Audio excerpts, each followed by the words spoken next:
The live TV, सच सबसे आगे। दोस्तों मैं बात हफीज हूं। नुपुर शर्मा का जो विवाद है वो थमने का नाम नहीं ले रहा है। पूरी भारतीय जनता पार्टी बैकफुट के ऊपर है और इतनी फजीहत बीजेपी ने कभी भी हम सब की नहीं कराई है जो इस बार कराई है। अंतर्राष्ट्रीय स्तर पर जम के थू भी हुई है, हमारे राजदूतों को तलब भी किया गया है, ये आपको अच्छे से मालूम है। इतिहास में कभी भी इतना बड़ा डिप्लोमेटिक फॉरेन डिप्लोमेसी के अंदर इतना बड़ा फेलियर आज तक नहीं हुआ अंतर्राष्ट्रीय कूटनीति पर कि हमारे सवाल उठ जाएं। लेकिन अब उसी कड़ी के अंदर भाजपा के जो प्रवक्ता हैं उनके ऊपर गाज गिर गई है।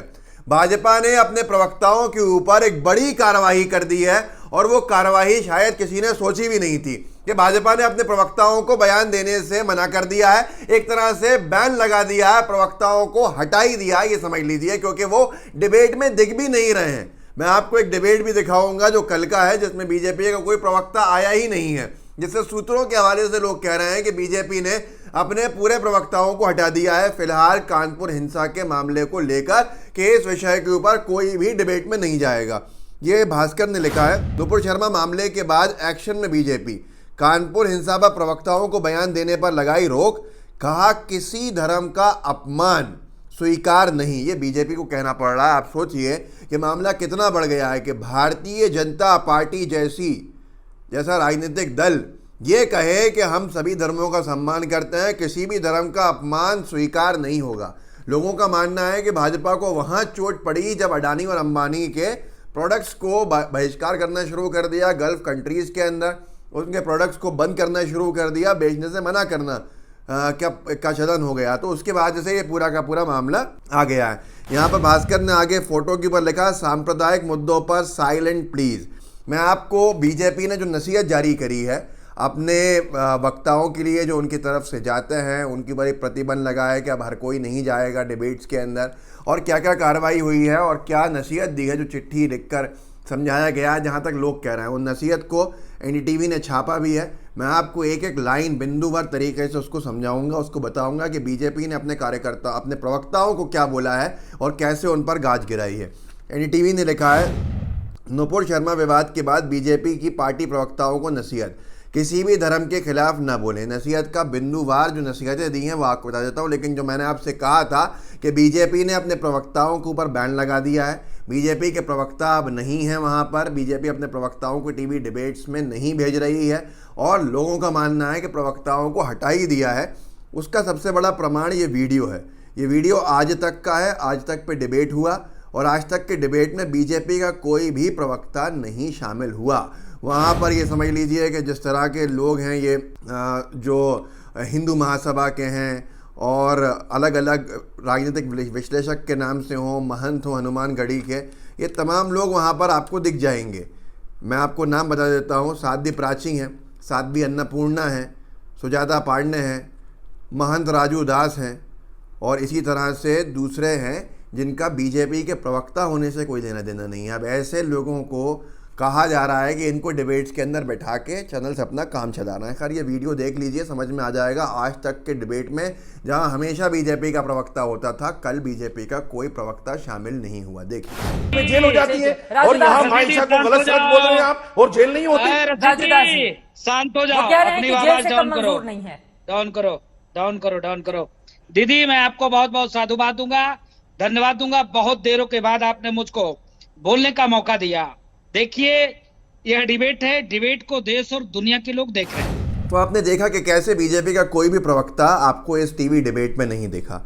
अब मैं आपको लेके चलता हूँ सीधे उन बिंदुओं की तरफ, उन पॉइंट्स की तरफ जिनको नसीहत के तौर पे भाजपा के प्रवक्ताओं को दिया गया है। बीजेपी ने अपने प्रवक्ताओं को जो गाइडलाइंस इशू करी हैं वो अपने आप में बहुत भारी हैं और ये सब कब हुआ है, जब अरब देशों का विरोध बढ़ता चला गया और उस विरोध के दायरे के अंदर देश जुड़ते चले गए और तब समझ में आया बीजेपी को कि हमने देश का एक बड़ा नुकसान कर दिया।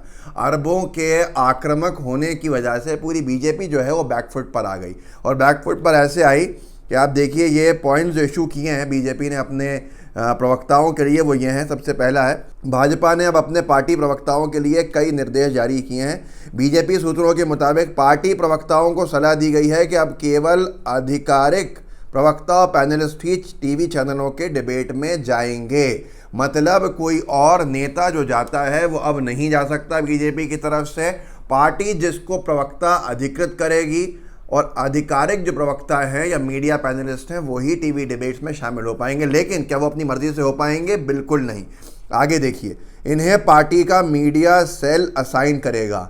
मतलब किस डिबेट में कौन प्रवक्ता जाने वाला है, किस पैनलिस्ट को भेजा जाएगा, ये पार्टी मीडिया सेल तय करेगा बीजेपी का कि हम इस डिबेट का हिस्सा बन सकते हैं, नहीं बन सकते। अगर बन सकते हैं तो कौन प्रवक्ता इस काबिल है जिसको भेजा जाए। इतने चिंतन मंथन के बाद भेजा जाएगा कि बदतमीजियां नहीं करके आएँ जो बीजेपी की विचारधारा जनता के सामने आती है। और आगे ये भी नसीहत दी है, किसी भी धर्म के खिलाफ नहीं बोलना है। बीजेपी किसी भी धर्म के खिलाफ नहीं बोलना है। आप ज़रा सुनिएगा, ये नसीहतें ऐसी हैं और ये गाइडलाइंस ऐसी हैं कि इसके बाद बीजेपी शायद अपने प्रवक्ताओं को डिबेट में भेजे ही नहीं, और बीजेपी के प्रवक्ता भी टीवी डिबेट में जा ही नहीं पाएंगे नसीहतों को पढ़ने के बाद, गाइडलाइंस को पढ़ने के बाद। किसी भी धर्म के खिलाफ नहीं बोलना है तो बीजेपी के प्रवक्ता डिबेट क्या करेगा।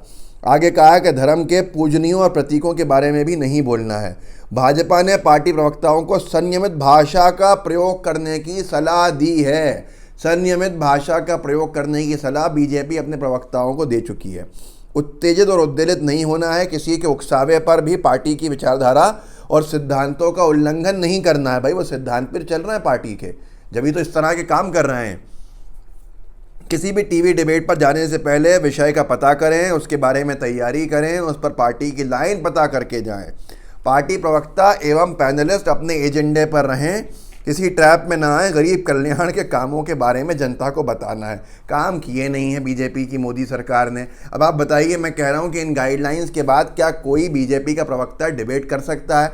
क्योंकि अगर धर्म, नफरतबाजी, हिंदू मुसलमान, ये सारी चीज़ें हटा दी जाएं तो बीजेपी के प्रवक्ता बात करेंगे क्या? 1 मिनट नहीं बोल सकते हैं तो अपने आप भगी जाएंगे और क्या करेंगे? विकास के कामों की बात क्या करेंगे? वो गरीब कल्याण के कामों के बारे में जनता को क्या बताएंगे? क्या मालूम है उन लोगों को क्या कोई काम किया है उनकी पार्टी ने? तो ये इस तरह की गाइडलाइंस हैं कि जिसके बाद लगता है कि अब बीजेपी जो है वो टीवी डिबेट में दिखेगी ही नहीं, क्योंकि जो आका हैं शायद उनके व्यापार को इतना नुकसान पहुंच चुका है कि उन्होंने अच्छे से डंडा कर दिया है। आगे एक और अजीब बात है कि पहली बार इतिहास के अंदर भाजपा ने अपने 38 नेताओं की पहचान करी है।